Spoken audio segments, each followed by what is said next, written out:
Perfeito, doutor. Eu acho que a gente poderia começar a contar um pouquinho mais sobre quais são os sinais de alerta, o que pode indicar uma necessidade de buscar uma ajuda profissional, de buscar um apoio, uma investigação sobre o desenvolvimento de uma criança. Eu acho interessante a gente falar por etapas, Mari. Então, vamos pensar assim, até um ano. Às vezes, até um ano, mais difícil, mas a gente tem algumas coisas que podem chamar a atenção. Por exemplo, um pouco ou quase nenhum contato visual. Uma criança que não responde ao nome quando chamado, então a gente espera ali que por 8, 9 meses essa criança esteja respondendo ao nome quando chamado. Uma criança que não está balbuciando, que não está produzindo sons da fala. Uma criança que não faz gestos, como um gesto de apontar, acenar ali, né? Para um pouco depois, ali até uns 2 anos, uma criança que não está desenvolvendo, não está avançando, não está adquirindo palavras, não está falando palavras, uma criança que não tem muito interesse em interagir com outros, né? Que faz brincadeiras que estão muito repetitivas, imaginativas. Então, a partir de uns 18 meses, a criança já está imaginando um pouquinho mais, já está imitando alguns comportamentos, como dar uma comidinha, né? Uma criança que não está evoluindo, tá? E aí, de forma geral, pensando nesses primeiros 5, 6 anos de vida, né? É isso, uma criança que tem uma dificuldade de interagir, então não interage, não entende algumas regras simples de jogos, né? Ignora tentativas dos outros de interagir, tá? Que tem uma dificuldade de compreender a emoção, saber se a pessoa está triste, e modular o seu comportamento, oferecer conforto diante disso. Não compartilha as coisas, não aponta um objeto, não traz algo para te mostrar. Que não começa, não mantém diálogos, então essa interação com o outro através da fala é importante. E aí tem outros grupos de comportamentos que também podem ser sinais de alertas, que são ter comportamentos repetitivos, como balançar as mãos, ficar alinhando objetos, repetindo frases fora de contexto, ter muita sensibilidade a alguns estímulos sensoriais, como luz, como textura, como barulho, ser muito rígida, não tolerar mudanças, ou ter interesses que são muito atípicos, muito diferentes, gostar muito de alguma coisa, se aprofundar muito nisso. Acho que são alguns exemplos ali que a gente pode pensar nesses primeiros anos de vida.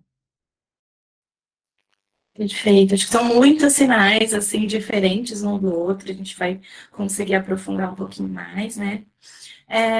Eu fiquei aqui pensando também sobre o processo de aceitação, né?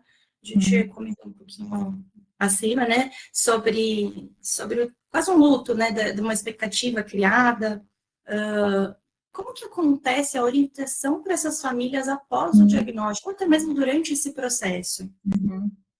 Esse processo inicial, como a gente falou, ele realmente pode ser muito desafiador, né? E ele traz muitas vezes um misto de emoções. Pode ser desde um alívio, tipo, não, agora eu sei o que é, isso respondeu, por que essa criança tem dificuldades, até esse medo, essa incerteza sobre o futuro, de como é que essa criança vai evoluir, como é que as coisas vão ser. E cada família vivencia de um jeito diferente, né?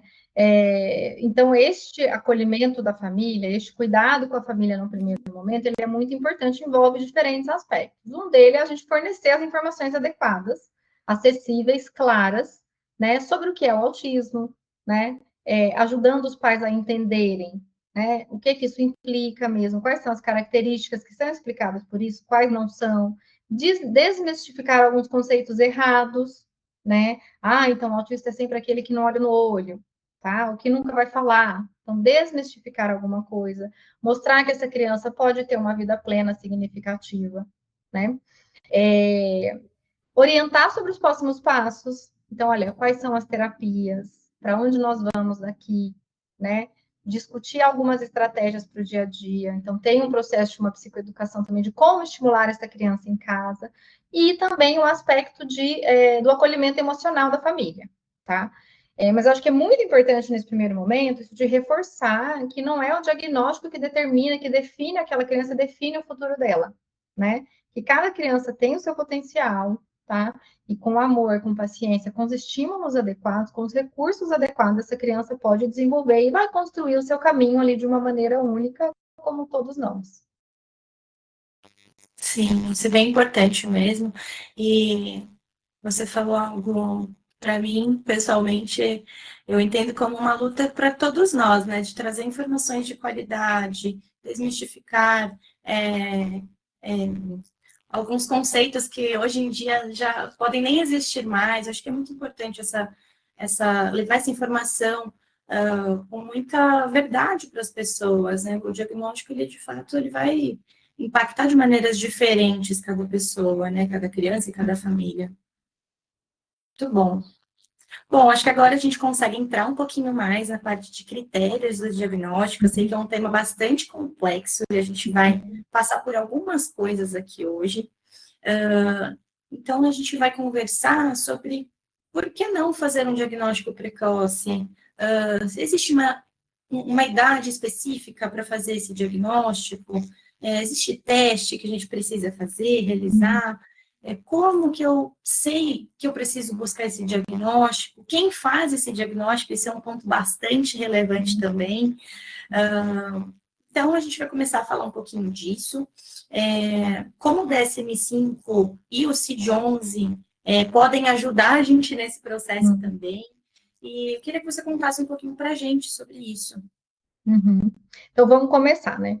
Primeiro, explicando um pouquinho essa coisa, DSM-5, CID-11, acho que causa muita confusão na família. São dois grandes manuais que nós temos. O DSM-5, ele é específico para os transtornos mentais, desenvolvido pela Sociedade Americana de Psiquiatria. A CID-11 é desenvolvida pela Organização Mundial de Saúde, vai ser uma classificação de todas as doenças, todos os quadros que a gente tem, tá? Elas tendem a ser muito parecidas, a CID-11 está demorando um pouquinho a ser válida no Brasil, né? Então, agora eles mudaram, ia ser esse ano, vai ser só 2027, tá? Mas os dois, em termos da construção do que é o transtorno do espectro autista, são muito semelhantes. Eu tenho que ter prejuízo em duas grandes áreas. Uma delas é a dificuldade na comunicação e na interação social. E aí vai entrar alguns daqueles exemplos que a gente deu. Dificuldade em interagir com as outras pessoas. Pode ser porque eu não busco essa interação ou porque eu busco de um jeito inadequado, tá? Eu posso não desenvolver o vai e vem adequado da conversa, não saber responder perguntas simples, como qual é o seu nome, até sabe, mas não sabe dar explicações alternativas, né? Ele vai envolver dificuldades, às vezes, na brincadeira imaginativa, né? Então, nessa troca com o outro, em fazer e em manter amizades, nesses comportamentos que a gente fala de comunicação não verbal, o olhar, o contato visual, o uso de gestos, a expressão corporal, então, tanto utilizar quanto entender isso, tá? É importante sempre lembrar assim, eu não preciso ter todas essas características. Então, para ser autista, não pode olhar no olho, então. Não. Eu tenho, sim, um grupo de critérios que eu preciso, ele é bem sistematizado, tá? Então, esses critérios de comunicação e interação são divididos em 3 grupos, preciso ter prejuízo nos 3, mas eu não preciso ter todos os prejuízos, né? E do outro lado, a gente tem esses padrões de comportamentos mais repetitivos, mais rígidos, né? Que aí a gente vão entrar aí as estereotipias, o uso estereotipado do corpo, como esses movimentos de balançar, alinhar objetos, ficar repetindo frases, ficar fazendo barulhinhos com as bocas. Vão entrar a inflexibilidade, a rigidez, uma criança que tem muita dificuldade com mudança, muita dificuldade com transição, quer fazer sempre o mesmo caminho. Vai entrar as questões sensoriais, ser muito ou pouco reativo a estímulos sensoriais, como toque, textura, barulho, alimentos, né? E vai entrar também uma gama de interesses mais intensos, fixos e restritos. Eu sempre gosto de frisar aqui nesse, a gente não precisa ter todos também, a gente precisa ter no mínimo 2 dos 4 grandes grupos. Então, eu não preciso ter estereotipias para ser autista, porque as pessoas relacionam muito, né, classicamente ali o autismo com essas estereotipias. Tá? Não é necessário, este não é um critério necessário. Então, muitas vezes chegam, nossa, mas eu vejo na internet que o filho dela tem seletividade alimentar, o meu não tem, ele pode ser autista? Pode. Ah, por isso que a gente precisa ter cuidado com essas informações de internet, né? A gente tem, sim, os critérios específicos. Quando eu falo espectro, não quer dizer que tem um espectro na população inteira. Tem critérios, tem uma nota de corte, tá? Mas o profissional especializado é a pessoa ideal para avaliar isso, tá? A diferença principal do DSM e da CID-11, além da contagem de critérios, que é um pouco diferente, é ver como eles classificam, né, esse espectro. Então, o DSM, ele vai falar de níveis de suporte, que é o nível 1, com menos suporte, até o nível 3, de maior suporte. Então, tem 1, 2, 3. E a CID-11, ela vai falar das condições associadas, se tem ou não tem deficiência intelectual junto, e qual é o nível do comprometimento de linguagem, tá? As pessoas, o DSM-3, ele está aí desde, o DSM-5 está desde 2003, então as pessoas se pegaram muito a ele, porque a CID demorou a se atualizar, porém o nível de suporte, apesar da gente usar muito, ele é muito pouco operacionalizado, é muito difícil da gente determinar. Sobre a idade, né? Quando a gente fala de diagnóstico precoce de autismo, a gente pode dar este diagnóstico com mais certeza a partir de 18 a 24 meses. Se eu dou um diagnóstico de autismo com 1 ano, eu comparo com jogar uma moeda para cima, é cara ou coroa. Eu tenho 50% de chance de errar e 50% de acertar, tá? Então, também não adianta eu querer fazer um diagnóstico precoce, fazer com 1 ano uma coisa que talvez não seja. O que não quer dizer que eu não vou encaminhar uma criança de 12 meses com atraso para as intervenções adequadas, mas o diagnóstico não é adequado a fazer com essa idade. Eu devo fazer por volta de 18 a 24 meses. Porém, eu posso não conseguir fazer o diagnóstico de todo mundo com 18 a 24 meses, tá? Então, o monitoramento no desenvolvimento, ele deve ser contínuo. E sempre que os pais, a escola, que alguém traz um alerta, olha, essa criança não está indo bem, eu vou rever, né? A gente tem, sim, no Brasil, uma orientação da Sociedade Brasileira de Pediatria e uma lei do Ministério Público que determina que é obrigatória a aplicação de um instrumento de rastreio entre 18 e 24 meses dessas crianças, tá? Embora muita gente não faça, né, mas ele é obrigatório. Porém, é isso, não quer dizer que eu fiz, não tem, estou tranquilo, tá? Até porque os 2 manuais que a gente usa, eles deixam claro que pode ser que aquelas dificuldades só fiquem mais evidentes quando eu aumento a demanda, ou seja, vamos pegar usando a terminologia DSM, um autista nível 1, pode ser que isso não fique evidente claramente na primeira infância, tá? Mas, a princípio, eu não tenho nenhum teste obrigatório para fazer diagnóstico. Eu recebo muito, mas o neuro diz que primeiro precisa fazer eletroencefalo, ressonância, avaliação neuropsicológica para eu dar um diagnóstico. A gente não precisa, o diagnóstico ele é clínico, baseado na observação, na entrevista clínica, na anamnese que você vai colher da família, tá? E é isso. Muitas vezes a gente pode necessitar de avaliações complementares para excluir. Então, poxa, se a criança não está falando, será que é porque ela não escuta? Então, a gente precisa de avaliações complementares, mas elas não são obrigatórias para dar o diagnóstico, tá?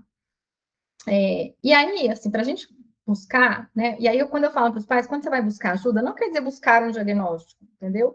Identifico que a minha criança tem algumas dificuldades, uns atrasos, e eu vou buscar. Pode ser que ela não tenha um diagnóstico, mas eu preciso encaminhar essa criança para a intervenção adequada.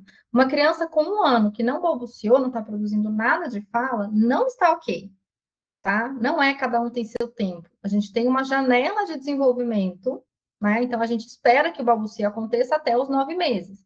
Se ele não acontecer até os 9 meses, ele está fora dessa janela. 75% das crianças vão desenvolver o balbucio até 9 meses, né? Com 12 meses é um sinal de alerta. É autismo? Não sei, mas já vale uma intervenção. Mesmo que essa intervenção seja orientação familiar, mas quem determina isso é o profissional. Eu já vou ajudar que alguém falou assim, quem que pode fazer o diagnóstico aqui, né? Alguém perguntou.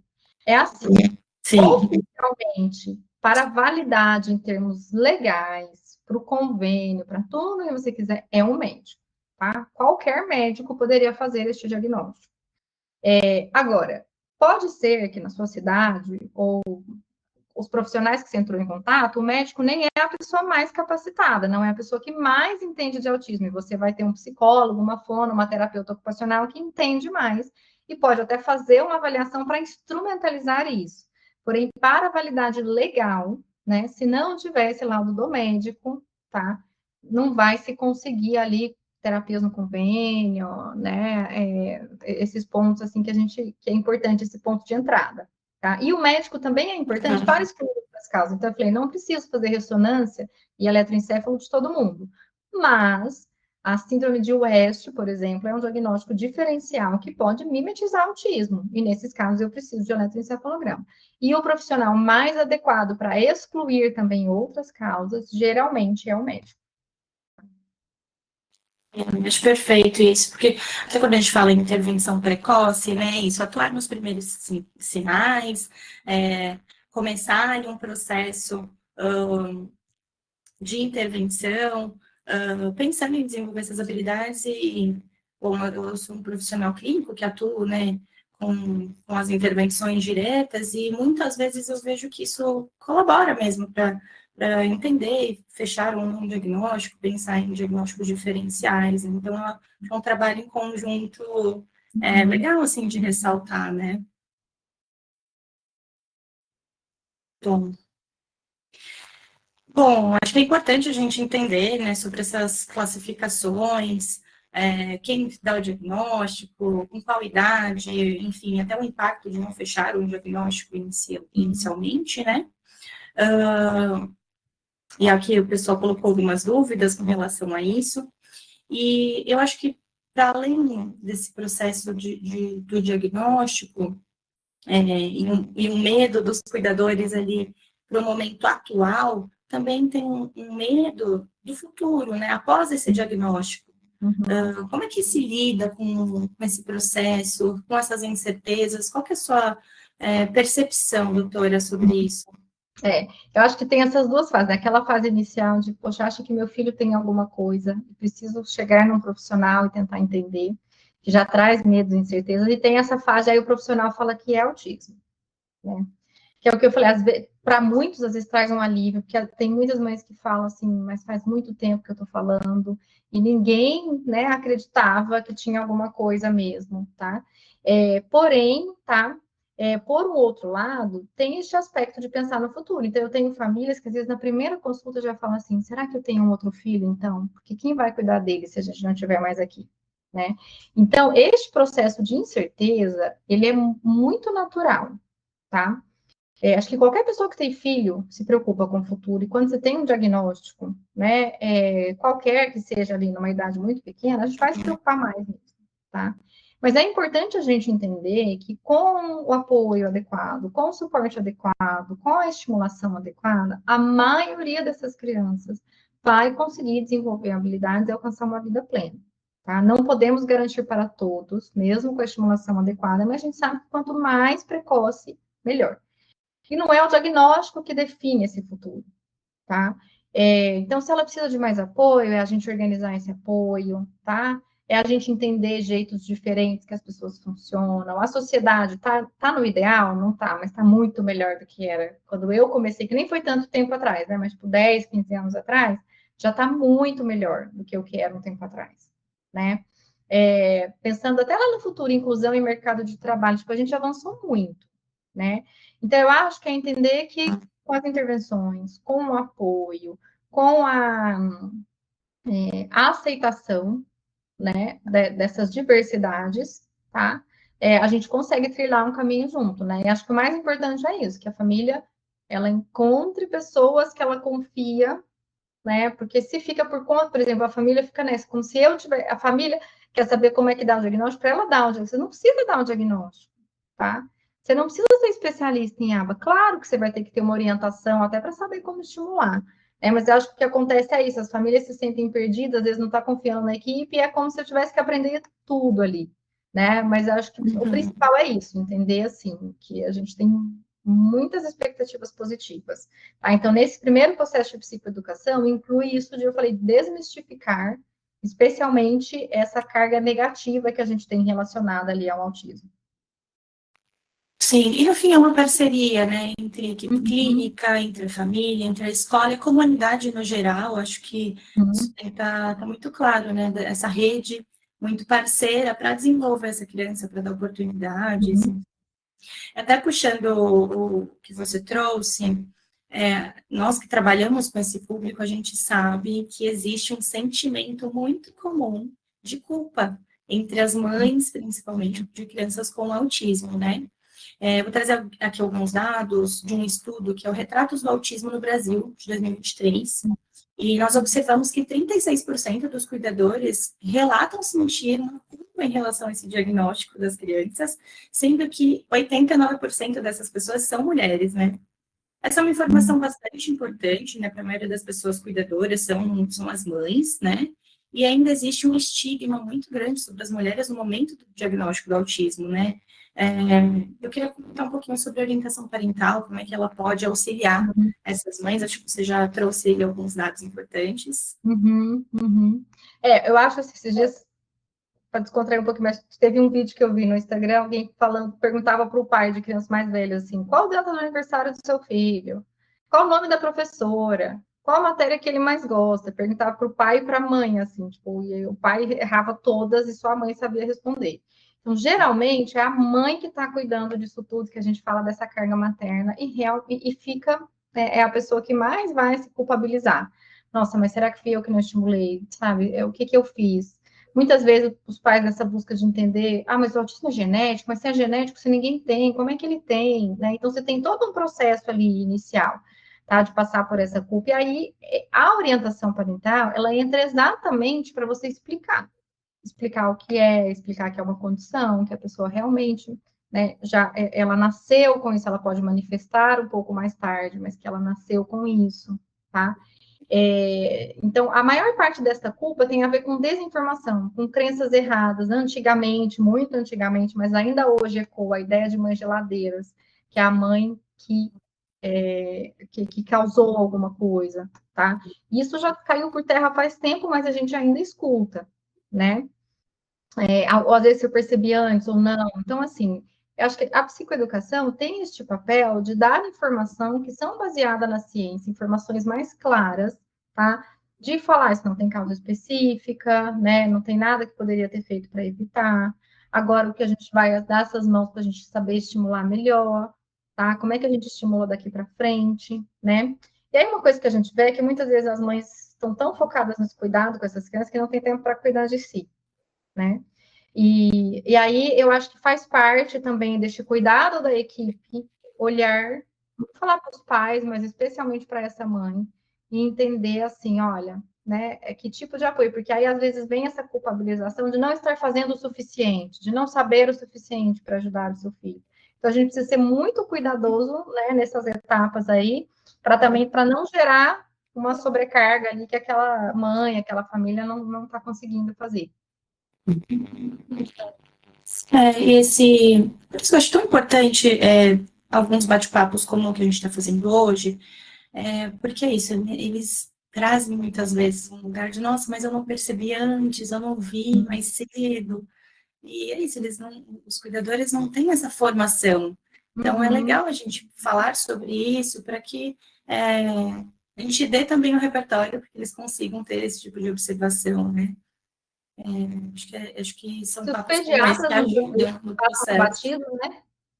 Exato. Imagina Uhum, os sim. pais, às vezes a mãe viu e foi atrás e falou, não é nada, espera, põe na escola, menina é mais devagar que menina, cada um tem seu tempo, né? Sim, sim, com certeza. Acho que são falas que a gente precisa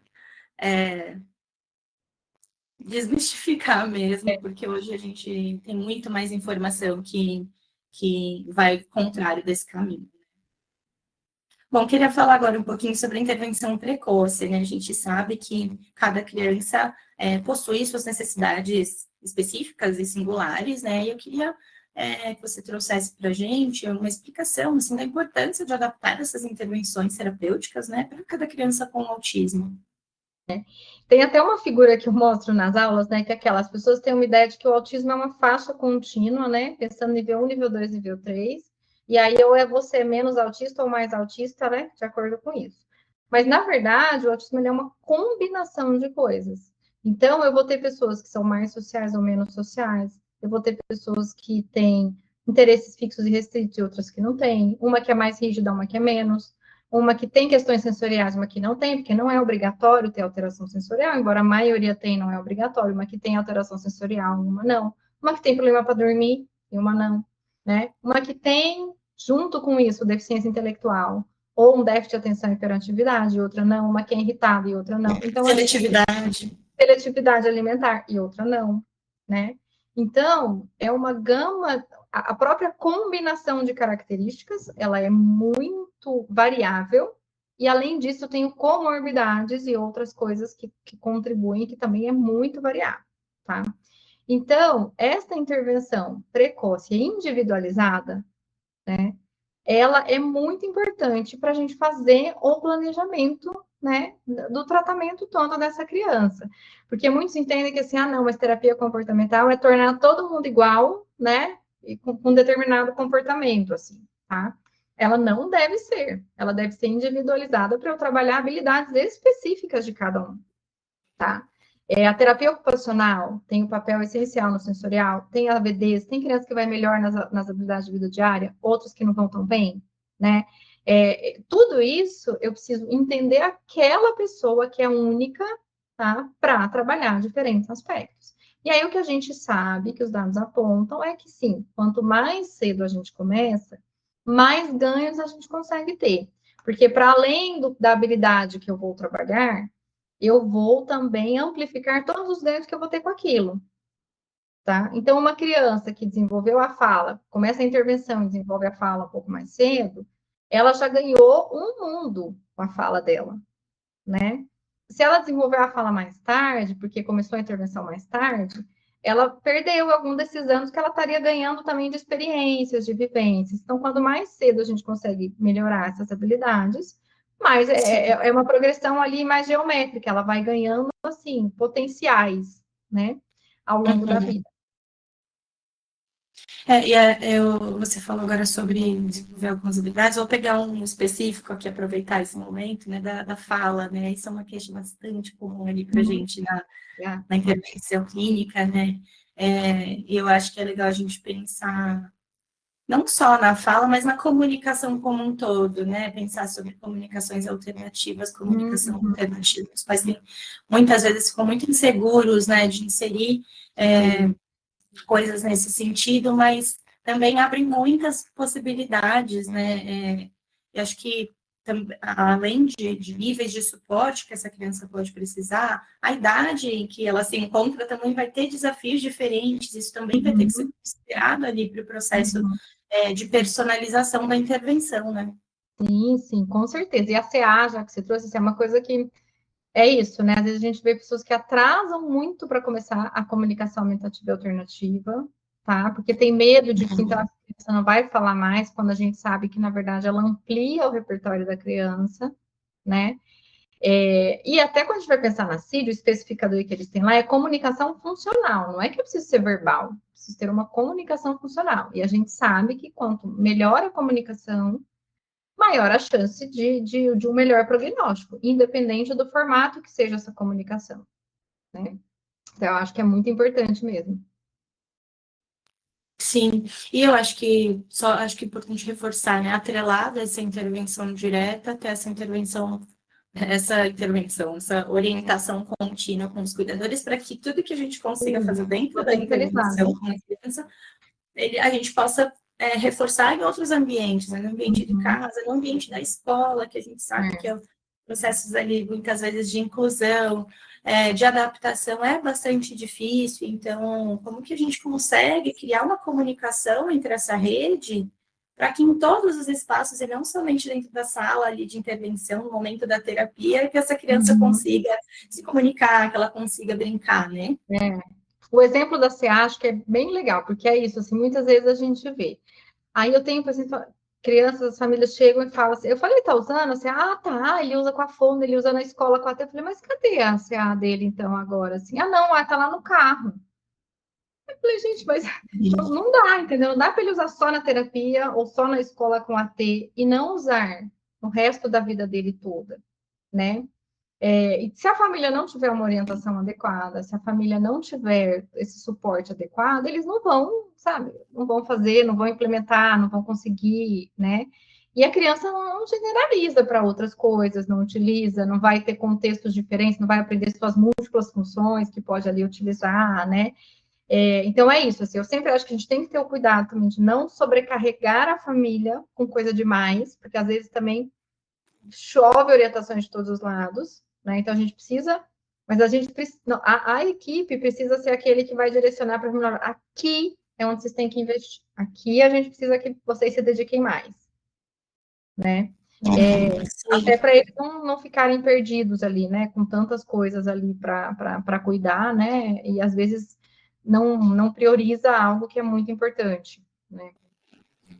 Sabe o que eu observo também na prática clínica? Que muitas vezes tem alguns perfis diferentes também de cuidadores, né? Vou trazer alguns aqui para a gente pensar. A gente tem alguns cuidadores que às vezes têm muitas demandas e aí a gente não consegue, né? Eles não conseguem elencar algumas demandas específicas para a gente direcionar, porque é isso, a gente não vai conseguir fazer tudo ao mesmo tempo, né? Na maioria das vezes a gente precisa identificar ali qual que é o foco, o que está tendo maior impacto ali para a vida da criança, e a equipe toda se juntar, dar as mãos e atuar em cima disso. E tem também os cuidadores que às vezes não conseguem ali identificar exatamente o que é, especialmente quando a gente fala de nível 1 de suporte, isso acontece também bastante, de não identificar exatamente qual que é a demanda. Eu acho que a gente tem um papel dentro da intervenção de ajudar também nessa identificação, tanto de priorização, mas também de coisas que não estão ali dentro do que é esperado. Enfim, acho que auxiliar também nesse processo de identificar o que a gente vai, enquanto equipe, família, escola, focar naquele momento da intervenção, né? Porque às vezes é isso, pegando os mais velhos, aí eu pego, mas como assim ele não consegue ler o texto sozinho e entender? É preguiça, não é? Aí você fala, calma aí, ele tem uma dificuldade de linguagem aqui, porque às vezes é o que eu falei, nível de suporte não é a melhor classificação, mas vamos usá-la, né? Pensando no nível 1, que às vezes fica menos evidente algumas coisas, e aí você fala assim, não, mas olha, ele é inteligente, a gente fez o neuropsicológico dele, ele é inteligente, ele consegue, ele não... E às vezes a família não está identificando onde está a dificuldade mesmo, tá? Ou às vezes está um passo lá na frente, tipo, nossa, mas ele não sabe, sei lá, tocar piano, né? Tipo, ele não está conseguindo aprender, ele está lá, não só conseguindo falar, calma, né? Tipo, ó, ele precisa de um raciocínio aqui, ele precisa de coordenação motora, ele precisa trabalhar isso, né? Talvez não seja a hora mesmo para isso. Então, essa coisa de alinhar algumas expectativas, e, ao mesmo tempo, priorizar essas áreas que são áreas mais cardinais do desenvolvimento, meio que, a partir disso, outras coisas, né, vão se desenvolver ali. Sim, com certeza. Bom, vamos ver se temos alguma pergunta aqui no nosso chat do pessoal. Eu vi uma aqui que alguém falou assim, olha, qual é o peso da intervenção medicamentosa para auxiliar na qualidade de vida de alguns quadros com comorbidades graves, tá? Não sei o que seria definido de comorbidades graves, tá? Mas, assim, realmente, para os sintomas nucleares, as características nucleares do autismo, ou seja, comunicação e interação sociais, estereotipia sensorial, interesse fixo, restrito, inflexibilidade, não temos medicações, né? Então, de fato, para isso são as terapias. Agora, as medicações, elas são muito úteis no caso de comorbidades. E aí eu falo que é muito importante, tem um termo que a gente usa que é tipo ocultação do diagnóstico, um diagnóstico oculto, tá? Quando um diagnóstico é tão saliente, como é o autismo, que ele é tão invasivo, são tantas áreas do desenvolvimento, que a gente joga tudo no autismo e não pensa na comorbidade. Ah, então ele não aprende porque ele é autista. Fala, não, poxa, autista pode ter transtorno específico de aprendizagem, né? Autista pode ter deficiência intelectual. Ah, ele é agitado porque ele é autista. Não, autista pode ter transtorno de déficit de atenção e hiperatividade também. Né? Então, a gente precisa tomar um cuidado, né, com o diagnóstico de autismo, para que a gente também não use esse diagnóstico para explicar tudo, né, quando outras comorbidades para as quais a gente tem tratamento medicamentoso específico, tá, estão presentes. Então, sim, né, então, se eu tenho um autista com TDAH, e aí eu não percebo, ou opto por não tratar, porque às vezes eles não toleram remédio, então não vou nem tentar, né, estou impossibilitando ali que ele tenha acesso ao melhor tratamento para ele se desenvolver melhor, tá? Um autista com uma irritabilidade importante, com uma agressividade importante, e às vezes as pessoas falam, mas não é comportamental? Eu falo, olha, realmente, tá? Se eu não sei me comunicar, é bem possível que a minha agressividade surja num contexto de não conseguir me comunicar. Porém, se é uma criança que está batendo a cabeça na parede, ou se é uma criança que é tão irritada que nem as intervenções, a gente não consegue nem o espaço, o tempo que a gente precisa para as intervenções conseguirem atuar, que a criança não tolera nada, a medicação pode ser necessária, sim, né? Então, se a medicação, ela, para o autismo, ela não é essencial e não trata nada. Mas para as comorbidades, ela é muito importante. E em muitos casos, é o melhor tratamento disponível. Nem toda comorbidade a gente trata com medicação, mas em alguns casos, a medicação é o melhor tratamento disponível. Sim, sim, acho que é um tema também relevante sobre. Realmente tem um impacto também na intervenção, né? Muitas vezes isso é necessário, e, de novo, né, acho que nada é definitivo, pode ser que em algum momento não precise mais, mas a gente precisa entender qual é a necessidade daquela criança naquele momento. Talvez naquele momento seja necessário entrar com algum auxílio medicamentoso, isso pode vir a mudar depois, mas sempre pensando na necessidade específica daquele momento da vida daquela criança, né? Pensando muito no bem-estar e como que a gente vai oportunizar que ela se desenvolva, né? Doutora, eu vou trazer uma pergunta, acredito... desculpa. Não, pode falar, que eu ia ver de pergunta também, mas pode falar. Eu vou trazer uma pergunta aqui. Gostaria de saber um pouco mais sobre o diagnóstico tardio em meninas, mulheres, e como que se apresentam os critérios.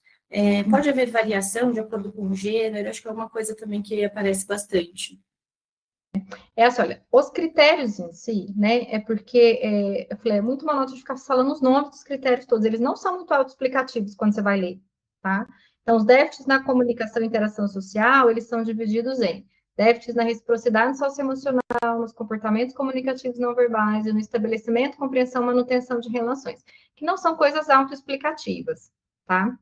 Eu não tenho mudança nos critérios em si, mas na forma como eles se apresentam, tá? Então, a gente sabe que muitas vezes meninas, especialmente no quadro de menor nível de suporte, elas imitam mais comportamentos. Elas são um pouco mais sociáveis. Eu continuo tendo que ter um prejuízo na interação social, tá? Mas em comparação com meninos, às vezes esse prejuízo é menos evidente, porque ela imita. Então, a gente vê uma menina que faz a brincadeira imaginativa, mas quando você vai ver, ela é uma brincadeira mais engessada, né? É algo que ela aprendeu. Ela tem um comportamento que ela está imitando, né?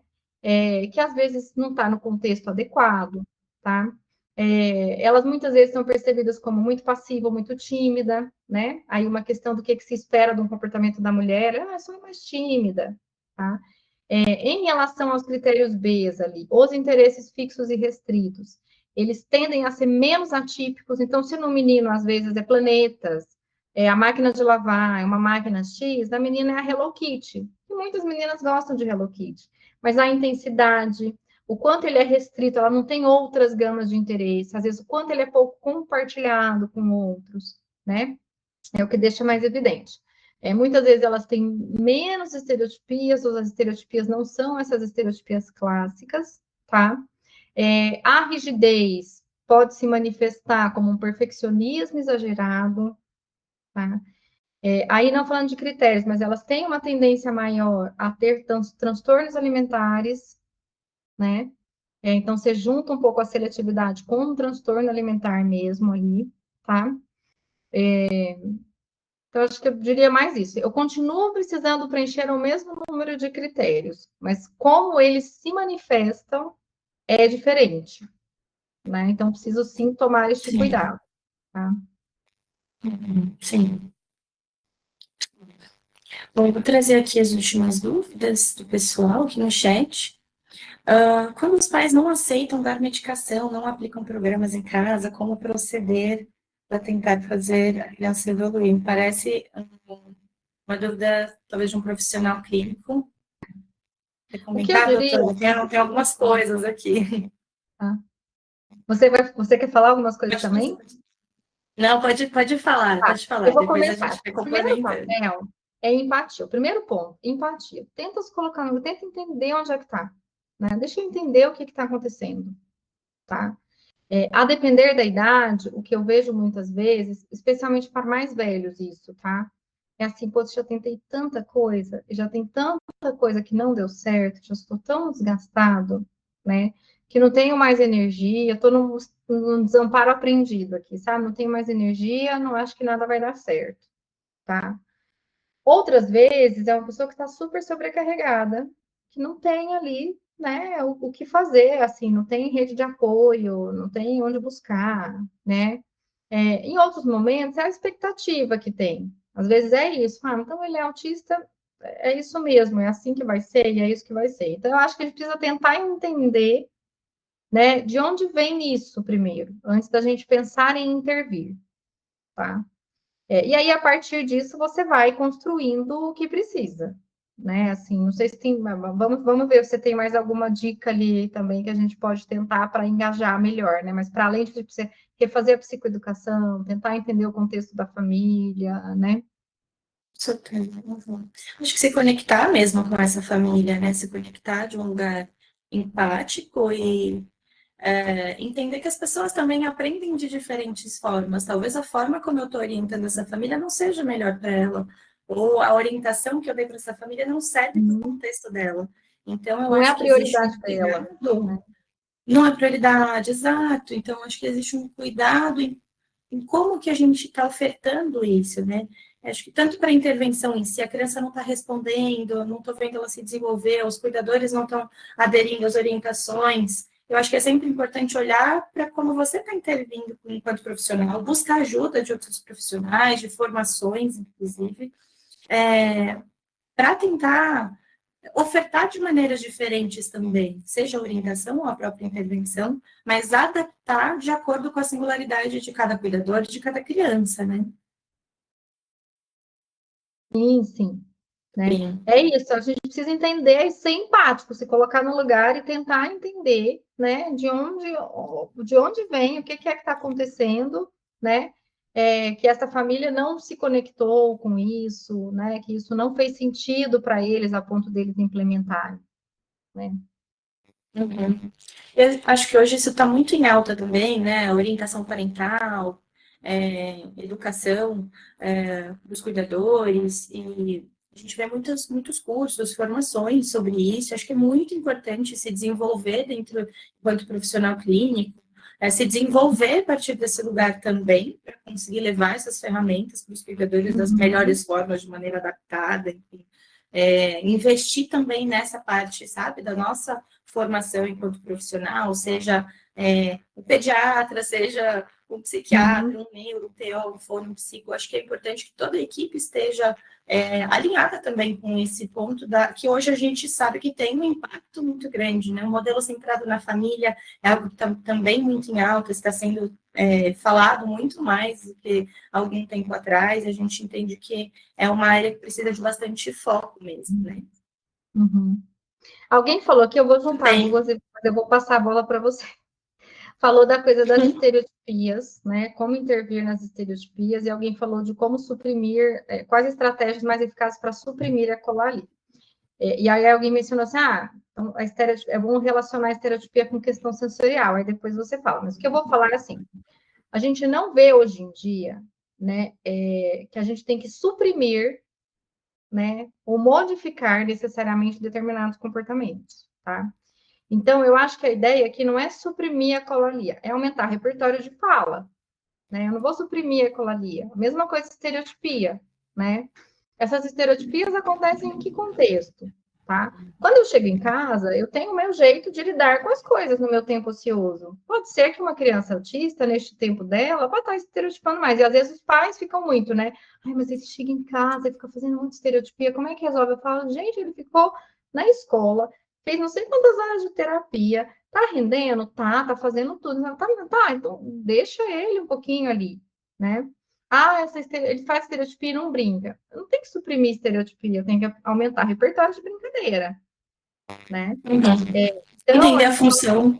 isso, de aumentar o repertório dessa criança, né? De que ela esteja funcional, porque às vezes é mais angústia para a gente, é mais um desconforto de estar todo mundo olhando e vendo o que está fazendo, né? Do que uma necessidade de fato de intervenção, a não ser que isso esteja naquele caso, de fato, impedindo, né, determinados ganhos, né? E aí, de Sim, novo, trazendo um impacto. isso trazendo um impacto. Às vezes tem estereotipia que pode incluir autoagressividade, de se morder, né, de estar se batendo a cabeça. E aí exigem outros tipos de manejo, tá? E muitas vezes elas têm esta função ali mais regulatória, pensando em questões sensoriais, né? Então, eu acho que, olha, entender que o foco da intervenção é melhora de qualidade de vida, melhora de autonomia, não é suprimir algumas características ali autistas, né, que esta pessoa tem. Tá? Sim, sim, é isso. Eu acho que compreender as funções que isso tem no dia a dia das crianças e pensar no impacto mesmo funcional, né? Acho que isso é bastante importante. Bom, gostaria de agradecer a todos. a presença tanto das famílias quanto dos profissionais clínicos. Esse momento de troca é fundamental. Eu espero que a gente tenha cada vez mais encontros assim. Gostaria também de convidá-los para fazer parte da nossa comunidade no WhatsApp. Ele é um espaço exclusivo para promover essas trocas relacionadas também com os nossos webinars. E, além disso, não esqueçam de nos seguir nas nossas redes para ficar por dentro. A gente compartilha muito conhecimento ali por conta dessas redes. E essa semana nós vamos abrir inscrições gratuitas para o nosso curso de Autismo 360, apenas para profissionais formados em TO, Fono ou Psi. É uma oportunidade para trabalhar aqui na Genial, enquanto terapeuta. E se quiserem aprender mais sobre o diagnóstico, nós temos outros conteúdos, tanto no nosso YouTube quanto no blog. E muito obrigada, agradeço vocês. Doutora, muito obrigada pela sua presença, pelas trocas. Foi muito rico esse espaço, esse momento aqui com você hoje. Agradeço o convite aí, né? E parabéns por esse trabalho. Sempre divulgar a informação, deixar a informação acessível, acho que é de extrema importância aí para as famílias. Com certeza. Esse é o nosso objetivo. Muito obrigada. Boa noite, pessoal.